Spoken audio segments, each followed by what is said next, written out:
Good morning, everyone. Welcome to the conference call for the results of the second quarter of 2022 of Vivara.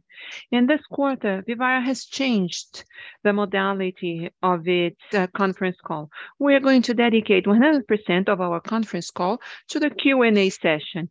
The video with Paulo Kruglensky's initial comments, company CEO, and analysis of the financial performance by Otávio Lyra, CFO, are available and can be accessed at any time at Vivara's website. If you need simultaneous interpretation, this tool is available. It says interpretation at the lower bar menu of the screen. And then you click on the little globe and you can choose Portuguese or English. For those of you listening to English, you can mute the original audio by clicking on Mute Original Audio. For sell-side analysts, we make available the possibility of having a live participation. Just send us a message with your name and the icon, and then we are going to allow you to open your microphones and ask your questions.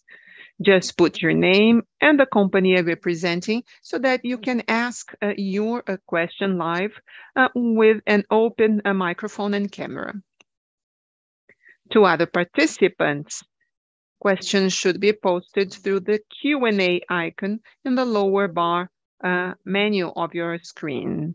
If your question is not answered during this conference call, our investor relations team will get in touch with you afterwards to answer your questions. Introducing Vivara's team, we have here, as usual, Mr. Paulo Kruglensky, CEO of the company, Otávio Lyra, CFO and IRO, and Melina Rodrigues, Executive Manager of Investor Relations.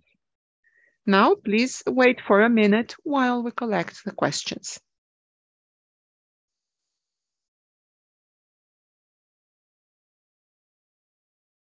Good morning, everyone. Taking the opportunity of this time when we are collecting questions, first of all, I would like to thank you all for your presence here today.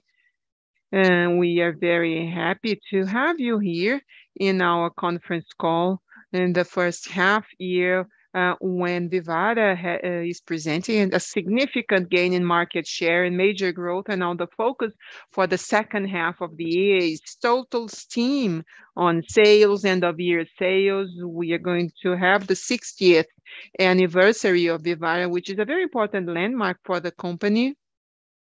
In this second half of the year, focus on training quality in order to assure excellent services, improvements, quality processes, efficiency.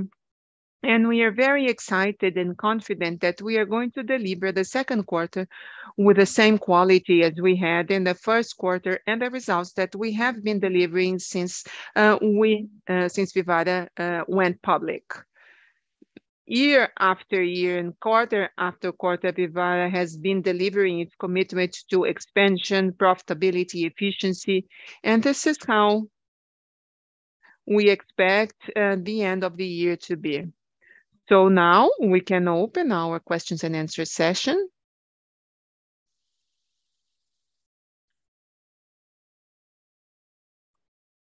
Great, let's start our Q&A session.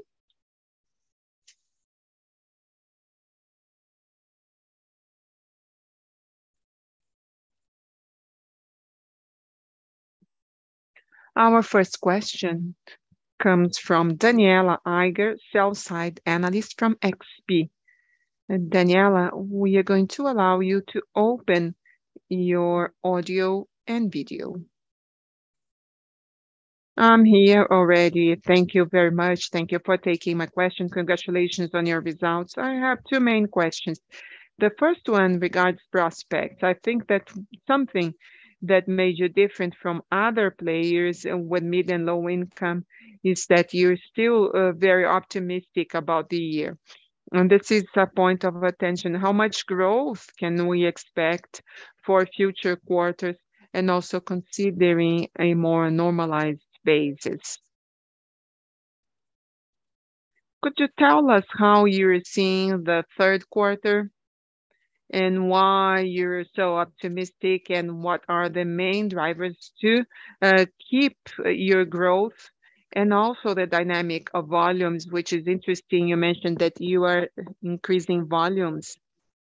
And how does it compare to 2019? And number two is the profitability dynamics.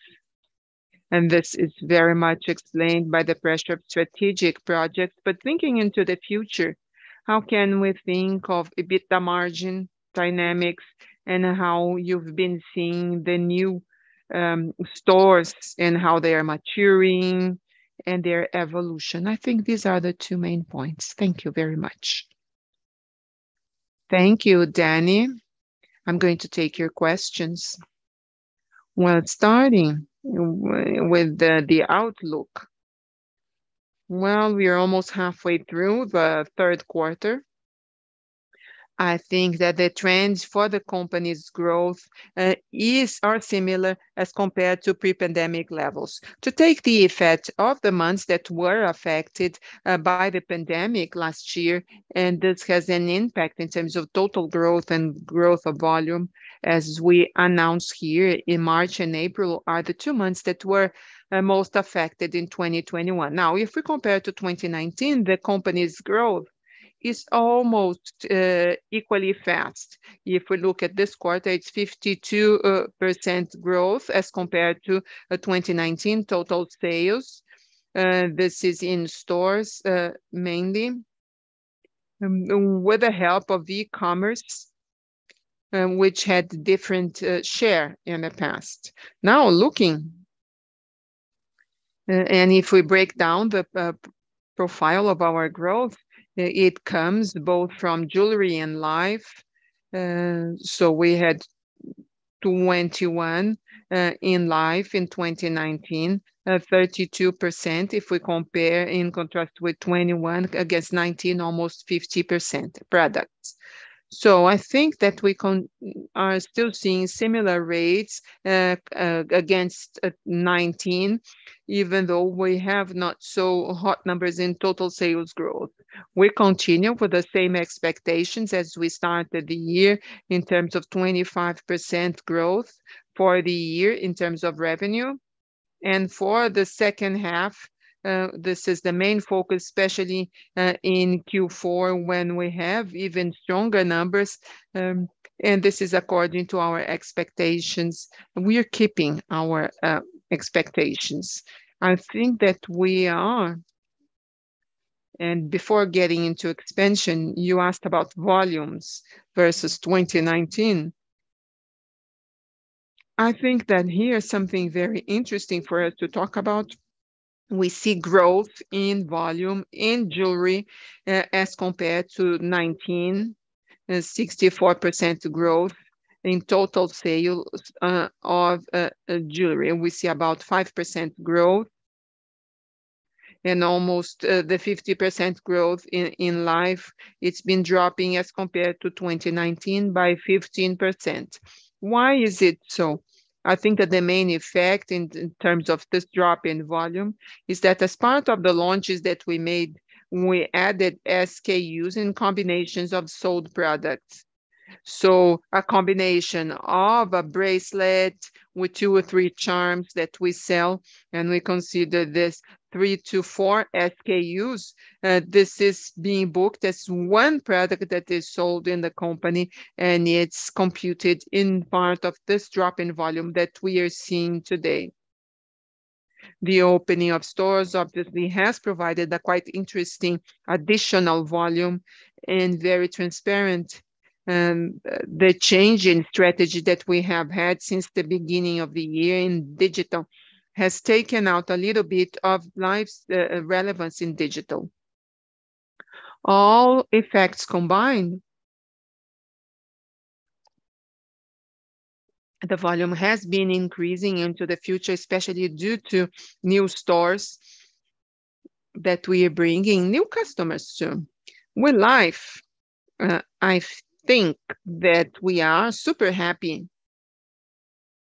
with the expansion of the 2 brands. I think that we have been keeping very good returns as compared to the previous season.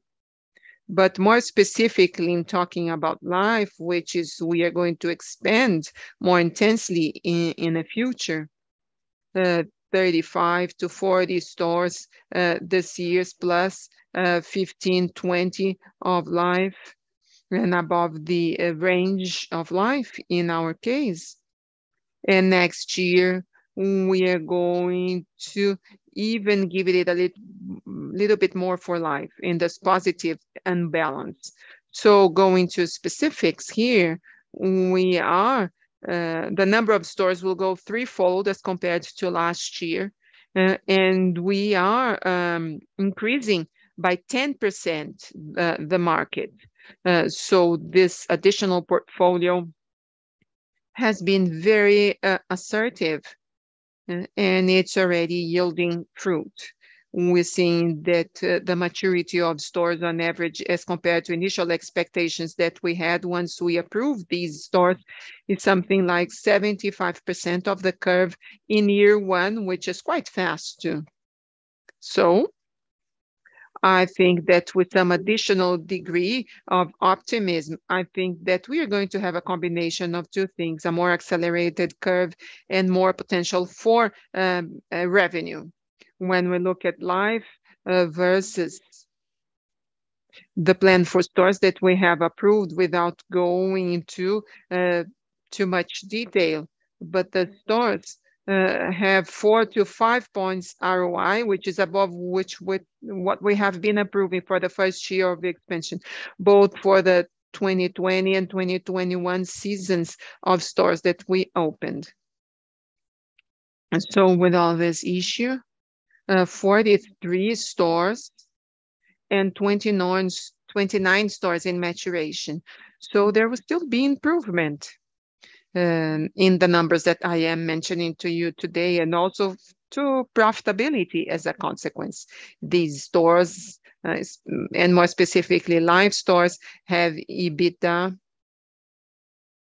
between 45 and 50. And except for a few specific bigger stores that are at a range closer to 40. But they are specific store openings. This is not the average. The numbers are there for you to do the calculation considering the median. And for this reason, we are happy going forward. And Life is already providing good product margins. We see an additional 1.7% in product margins with the insourcing that we did in a factory as compared to last year, and this effect is not yet regime. We are looking a point in time versus last year. So once we annualize these gains, which in June went from 1.7 to 2.1, it's still evolving. We hope to have even more benefit for the margin. And another point of concern that you usually have, and I will take the opportunity to mention, is the pressure that the factory has on our results. So this additional Life margin, which has not yet been 100% incorporated in our financials, is greater than the effect that the factory has in our results. So I'm confident, and because I am inside a long time, we are going to eliminate this pressure on the margin, which causes a relatively small effect when we compare gross margin in the company year after year in our growth levels. And we are going to see more clearly the gain of mix for Life with the maturation of all the stores. For a few years, we believe that Life can get to 40% of the company sales mix, and this transformation from 30 to 40, which is taking place today. So from 30 today to 40, that's where we are going to see the true benefit of something that will provide 15 to 17 additional points in the margin in terms of the sales of jewelry today. Complementing Otavio's answer on Life, he talked about the change in mix, that instead of just one SKU, or instead of selling the charm, we sell the bracelet. So number of tickets, we are growing, but we are not growing in terms of number of SKUs, so there are more customers buying Life and weight. So we calculate it very much in kilograms, so it's been growing too. So it's the way we are offering the products rather than SKUs dropping or not. Another important point, we talk about the acceleration of the maturity curve of these stores. We are really excited about this. And I joke with Otavio, and I'm not sure whether we are accelerating the curve, but down in the end, it's going to be better than our expectations. But the truth is that it's been performing better than we imagined. In laws that we thought we were sell 4 to 5 million in year 3, they are already selling that amount in year 1. Now, what we need to know is whether they're going to get to 8 million or whether they had a faster maturation. Well, only time will tell. Thank you very much for your answer. Congratulations on your performance. Next question comes from Gabriela Moraes, sell-side analyst from Itaú BBA. Gabriela, we are going to send a command for audio and camera.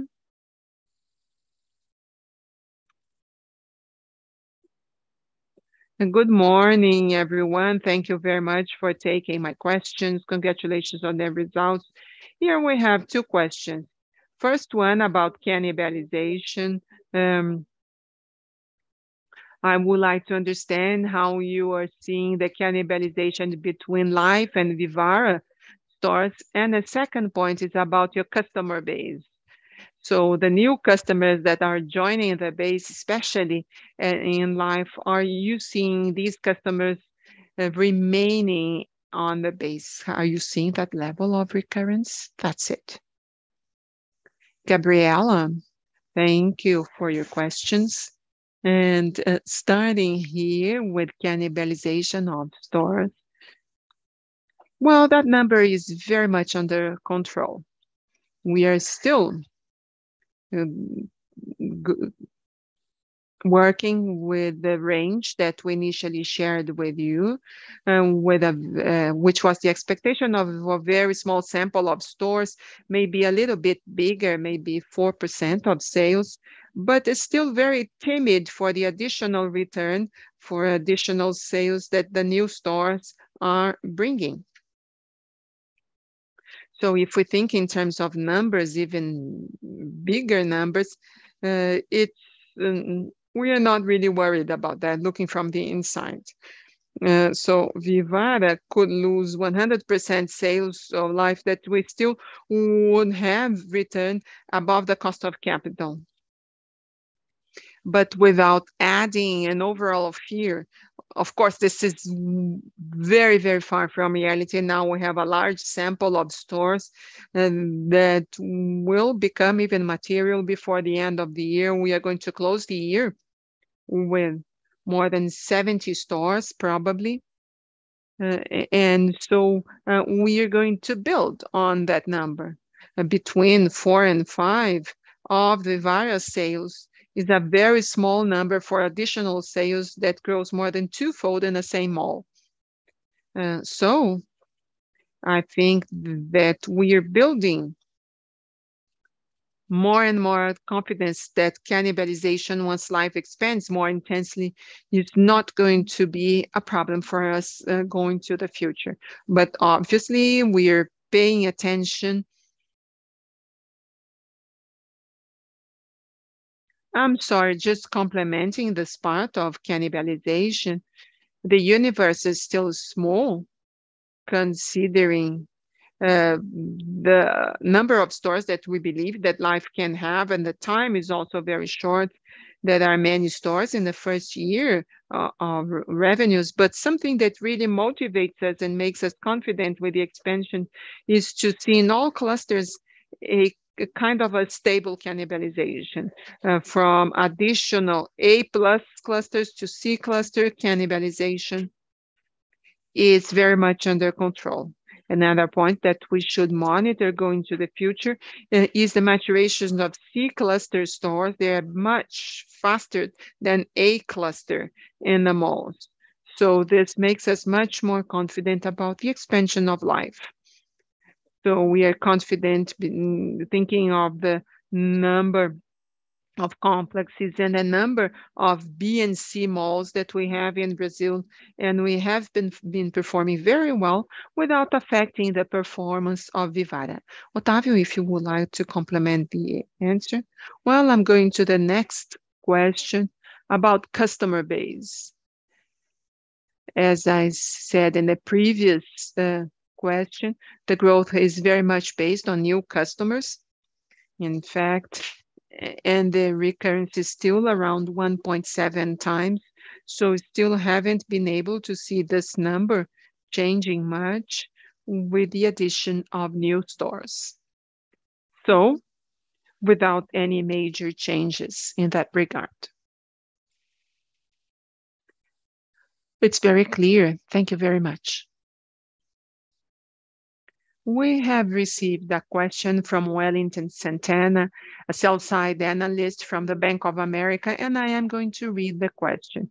He wants to know about Life stores, about their capacity to have good points of sales for these new stores, how they are performing as compared to our expectations. And I think that Otávio has touched on that already, and whether we could give some more information on the maturation curve of these stores, how is maturation going, how we see sales versus profitability of mature Life stores as compared to Vivara mature stores.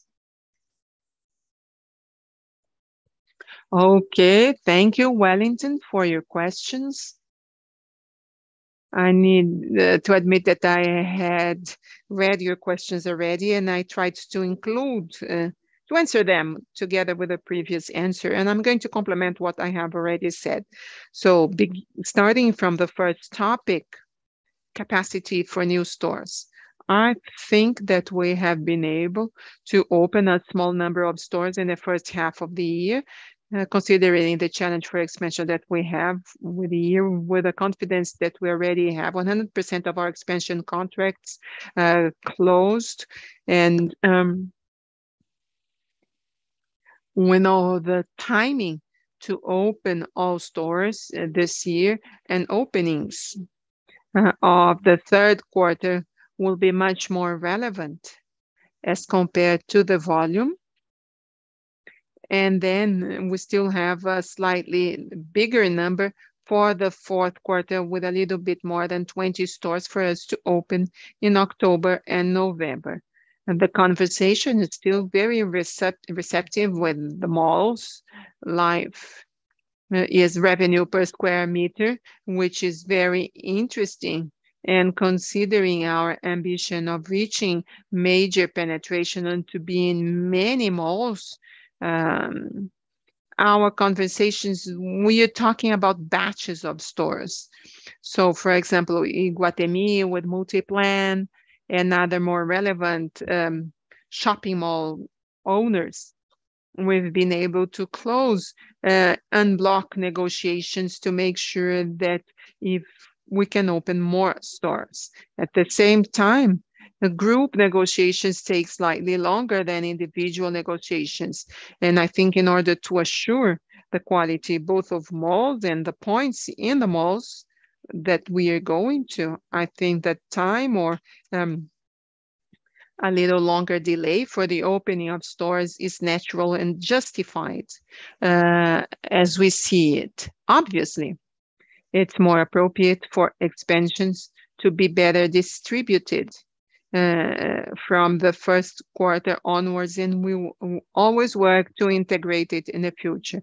But this is part of us having a bigger number of stores in this first phase of the expansion, and then we are going to correct our trajectory in future years. About performance, I talked a lot when I answered Danny's question. So the thing that had a threefold growth in the number of stores, fourfold growth in footage, and adding 10% of value. We see a capacity for marginal results with very high margins, adding to the results of high profitability that Vivara has for future years. It's almost 2/3 of the stores that we have all opened are still maturing, and we are going to build on top of those numbers. As we see here, these are stores of 3.5, 4 million yearly revenues for Life. As we said, we have positive surprises in spectacular malls, as well as we have outliers for Vivara, clearly for Life too. And we will see this for Life too, in very differentiated malls in terms of flow and sales potential. So we have even higher numbers getting to expectations for 2022 or 7 or 8 million yearly. The maturation curve, also I touched on it on year 1, is 75% of the curve estimation in our plans. And then we think of sustainability of Vivara stores. Vivara's mature stores have an average of 40% margin. EBITDA margin, more specifically, and the new Life stores, or looking into their maturity, they have an EBITDA margin even higher, 10 points above. It's about 50, sometimes, some of them even higher, depending on the region. So they add profitability even during the maturations as compared to Vivara's portfolio of stores. And once again, complementing Otávio, Life is going to a positive cycle of expansion when the brand starts to be desired by shopping malls. We are going to close the year as the second largest chain of stores in Brazil. Top 1 is Vivara, number 2 is Life. So we are going into malls, and malls want to have our projects in terms of performance. Sometimes it was difficult a year and a half ago to engage them with a new brand. Today, this brand is already a reality, and the marketing volume, processes, expansion, visibility of Life will increase year on year. So you will be seeing these processes of Life gaining power in the future, this year and next year too, even more so. Okay, now continuing, our next question comes from Eric Huang, sell-side analyst from Santander. Eric, we are going to allow you to open your camera and microphone.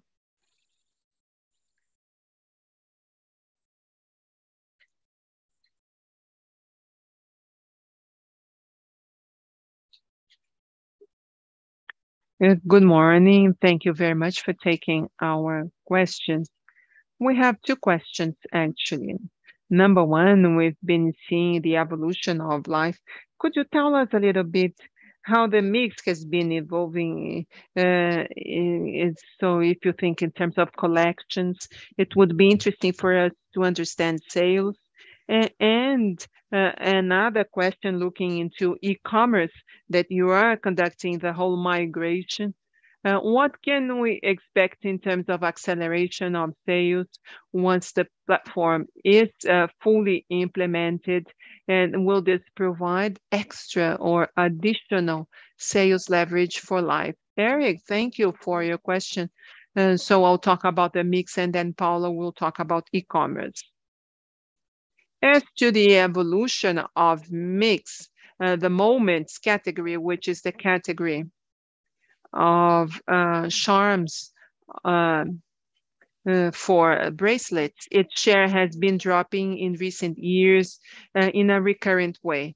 This is partly combined with the strategy of increasing the mix that we have implemented in this category. We have invested in building a mix with higher value added, with stones and collections, and this has reflected very well in sales. For the first time this year, we saw the category of collections in Life exceed the category of moments, which is something very interesting for us because this product is more profitable, provides us more flexibility in terms of price transfers. It's more differentiated as compared to others silver players. And this is a delivery that we have been celebrating, which is something that we were looking after when we thought of empowerment and a mixed composition for this category. This is what we've been seeing in the last quarter. Paula will talk about the new e-commerce platform.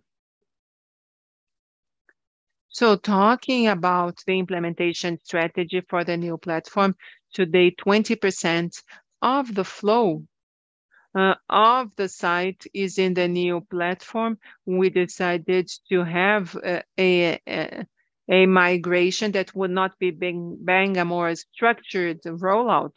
So to understand, we have replicated the layout structure from the old website to the new website. And this new website, just with a speed and a more advanced technology, by itself, it has increased conversions.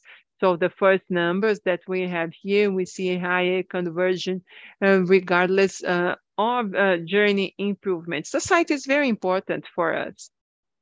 More than 90% of our customers go through our website to buy at Vivara, regardless of where they finalize, whether they finalize at WhatsApp, store, or in the site itself. So this flow and this omni-channel journey is very important for us. And there is a package of improvements that is almost ready after the first wave. Once we migrate the website 100%, which should take place until the end of next month, we are going to start implementing customer journey and experience improvement from search for product integrations, upsell, cross-sell, and to have a more random window with higher technology. We are very excited that the technology development team is working intensely to that, and the migration is very well structured. Let me complement, if I may, Paulo. We have, with these 20%, we have already reduced the upload time by half. So the new website is much faster. Rejection rate is down by 400 BPs. So we are really confident because of those numbers to evolve in a migration. After Father's Day, we are going to intensify trainings of stores for the Omni operation. And then we are going to start rolling out the old platform so that we migrate to the new website. Looking into the future, we're still seeing the Omni strategy. When we think of websites, it has become increasingly more difficult to separate things. Today, 26% of our stores are sold through digital, so this number is already quite relevant.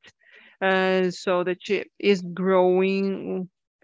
So most than 20% of e-commerce sales are being shipped by stores, and we are expecting to have an increasingly more technological platform, more and more prepared for the Omni strategy. So the two channels can coexist and complement each other. One should support the other in terms of technology, experience, because in the end, it doesn't matter to us whether we are selling through the store or website, so long as the customer has the best experience so that they can decide where they want to buy and how they want to receive. This is our mindset. We see space in e-commerce for higher revenues. But today, with this issue of mobility coming back and the leadership of our stores into our business, this is very clear because our product is very much about seeing and touching. And so the stores have a leadership in terms of the customer journey, but we are not giving up e-commerce because we believe it's still very relevant to assure full experience for our customers. Great, Melina and Paulo. Thank you very much for your answers. Okay, now continuing. Our next question comes from Guilherme Vilela, sell-side analyst from JP Morgan. Vilela, please open your mic and your camera to ask your question live.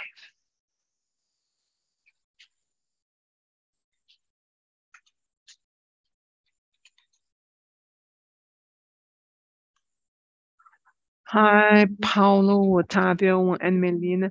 Could you tell us a little bit more about the store expansion and how they are going to be distributed in terms of geography in Brazil?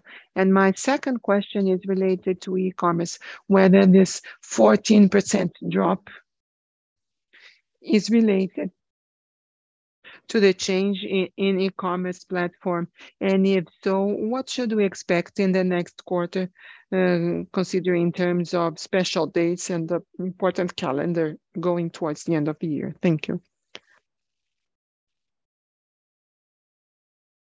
Thank you very much, Guilherme. So starting to talk about expansion and the orientation of new stores and how they are being distributed in the country. We are still prioritizing the malls with higher return. They are concentrated in the regions in the Southeast, although we have very good malls spread in other regions of Brazil. But about 75% of the new openings that we did this year, and in the last business year, 78% to be more precise, they were concentrated in the Southeast region, 11% in the South and the Northeast, and other regions with 11%. And so this year specifically, we haven't opened any stores in the North, neither in the Center West region. So when we talk about life expansion, there can be lives everywhere in the country, now 100% of Brazilian states. So this is it. They are concentrated in the short term in the region where we have a higher sales potential. Now, the drop in sales of the e-commerce is not caused by the system. It's something that has been going on since January this year because of the strategy that we have divided, that shared with you last call. We don't want to offer so many promotions, as Paulo said in our last conference call, to be slightly less present in promotional campaigns. So in the short term, this can provide some effect in terms of limitations, especially for Life. And that's why I mentioned before that in the digital channel, Life is still suffering a little bit more as it suffered last quarter. But this is also going to be normalized, and it's very good for the channel as a whole. As Paulo said, and Melina has reinforced, the first indications of the new platform are very positive, very rapidly, and still during the test phase. We have the ATG conversion. ATG was the previous system, and other benefits, loading time, lower rejection rates, and a better experience as a whole. So quality of images, algorithm for suggestion of products, and other improvement potentials, and some of them are in the second wave that Paulo has mentioned. We are only expecting good things. We are not seeing any negative impacts coming in the future. And just to complement Otávio, if you allow me, and there is one issue of comparison basis. April last year was very much impacted by store shutdown. So we had a very high penetration of e-commerce that month because until the end of April, we had the impact of stores being closed. So one part suffers this effect, and the other is because of jewelry in action. There was a drop in penetration in e-commerce because of this year's seasonality and because we're not depending so much on inventory. So salesperson do not depend on e-commerce inventory. So they had the infinite shelf, but e-commerce is complete. There's a full mix. And because of inventory composition in stores, they are not depending so much on the e-commerce inventory. And that's why this has reduced the share of jewelry in action. And these two effects explain the 14% drop in e-commerce, which is not a concern to us. As Otávio said, everything goes as expected. Thank you very much. Okay, now continue. Our next question is from Rafael Teixeira, sell-side analyst. Rafael, we are going to allow you to open your camera and microphone.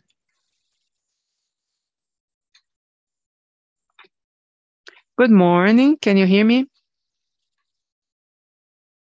Congratulations on your results, and I would like to understand the dynamics of higher costs in your factory expenses. How much of that increase is related to a sales increase, and how much of the new investments will be able to support sales growth in the end? And when are we going to see a higher dilution of these factory costs? Hi, Rafael. Thank you very much for your question. Well, we are still within a volume expansion trajectory that is quite significant because of the contribution the Life provides to our business. To show how different Life is as compared to Vivara, Life accounts for 30% of our volumes and more than 30% of our items. So the expansion, the opening of stores, of Life stores that we are going to open in future years too, we continue to accelerate the factory in that direction. So the growth in the volumes manufactured are still significant. So in that direction, we are evolving to a new factory along the first half of next year. It will be ready and we will have completed our change in Manaus because of all the benefits that that region provides to our business. And over there, our capacity there is going to grow twofold, our manufacturing capacity. Obviously, this is related to growth in future years, and it's not going to be immediately in the following year. So we will continue to see some pressure, but smaller than the current of the factory on our margins. So the higher headcount is very much significant. We doubled the headcount in the factory, and we are going to hire a significant number of people for the new factory and with the growth of Life that will come and with higher volumes too. So in terms of face values, the factory's payroll is going to go on growing. And we also see the benefit of MP in 21. So this pressure is not so significant or slightly smaller, but it suffers the impact of one-off effects that we had in the past. And once again, what I said to you about Life before, the expansion of product margins for Life that we are already seeing today in our business as compared to 1 year ago, it's already enough to more than cover this 1.2 percentage points coming from the factory, which adjusted to AMT would be below 1 point. So once it is this benefit is annualized, this pressure is going to go down next year. Another important point is our seasonality history. As we work with just one factory, we try to eliminate peaks and troughs and try to produce or manufacture the same volumes every month so that we get to the end of the year, we have inventory and we don't need to pay overwork and to hire temporary employees to do that if we look in the midterm and long term. And then the pressure that we have in terms of revenue, the pressure in the margin in percentage terms, it's in the first quarter, it's always bigger than in the second quarter, because in the first quarter, we're always selling 1B, and in the second quarter or second half of the year, we always sell more, and we're not going to increase the headcount in the factory in the second half of the year just because we are selling more. So the costs are more diluted. So we have this pressure, and as the company grows, this is going to go down. It's the size of our manufacturing plant that we need to have to cope with or to serve the expansion in stores. So sometimes we're manufacturing or we have capacity that we are only going to use next year. And we are very confident with the expansion of the factory, both in terms of expansion, in terms of headcount, and also the expansion in technologies. So we are insourcing more and more technologies. When we're talking about gold factory, it's not just gold goes in and products go out. So we work with many different types of products and manufacturing technologies, and we always try to find new technologies, and we have been insourcing these technologies. It's very clear. Thank you very much. Thank you for your answer. If there are no more questions, we now end our questions and answers session. And now I would like to turn the conference over to Mr. Paulo Kruglensky for his closing remarks. Mr. Kruglensky, please. Thank you all very much for your presence here today. And I especially liked the new model of us focusing much more on questions and answers in our discussion time. I think that we managed to have a good quality and more questions and answers being used, and maybe we are going to use it in the future. We'd like to hear your feedback, and also in terms of how we can improve it even further. We are counting on you for future conference calls. We are possibly going to have a Vivara Day, so I would like to invite you for our Vivara Day. And so thank you very much and see you soon. Thank you all very much. Have a good day. Vivara's conference call has now ended. Our Investor Relations Department is available to answer any other questions you may have. Thank you very much for your attendance and have a good day.